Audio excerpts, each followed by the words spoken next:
I felt the Republican issue years ago used to be the environment. Even Nixon had a Clean Air Act. If you remember back in history, it was like a big deal. And now I feel like the Republicans have dropped that. They're Yeah, kind of anti-science. I Are you don't- I- are you I- still considered a Republican? Do you consider I'm yourself a, one? I'm a Republican. I'm a traditional Republican. I'm a Reagan Republican. I'm a Teddy Roosevelt Republican. Are you involved I'm at a all? Lincoln Republican. So that's the kind of Republican I am. So if what the new Republican Party does and the way they've veered off the Republican principles is their problem, not mine. I stay true to the Republican principles, which is that you take care of your earth, you take care of your environment.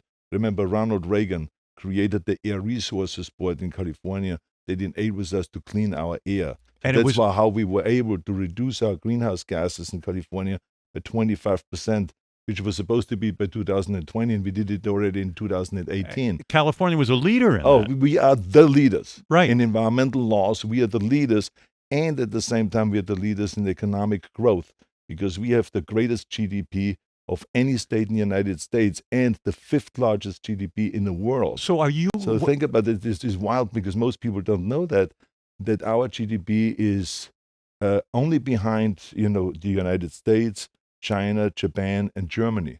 Then we're the fifth largest. If we would be a country, we would be the fifth largest country in the world. So our GDP is twice as big as Russia is. So is your point that you can be environmentalist and still do well? That is the point, because so many of the Republicans say we are pro-jobs, but we don't want to hurt the jobs and we don't want to hurt the economy, so therefore forget about the environment. It's absolute nonsense because we have proven it here in California that you can do both. You can take care of the environment and also the economy at the same time. I heard you were starstruck when you met that little girl. Yeah, great. Yeah, I invited her She's fantastic. to our World Summit in Vienna. And this girl one day said, I'm not going to go to school, and I'm going to sit out in front of the Capitol, and I'm going to protest because they don't do enough in Sweden. Right. Because Sweden is already doing a lot for the environment, right, the Swedish government. But she thought it was not enough. So she's sitting there and she's protesting, not going to school, and created a lot of attention. And her whole spin was, wait, you guys can fuck around with the environment all you want, but who is it going to affect?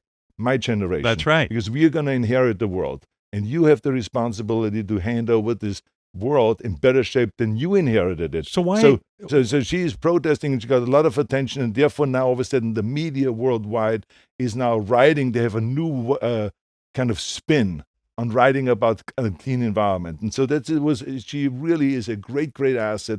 She's a great communicator. She gives feisty speeches. Why are people She's so wonderful. angry with her, though? Because there was one politician, There's only one side that is angry, and this is the right.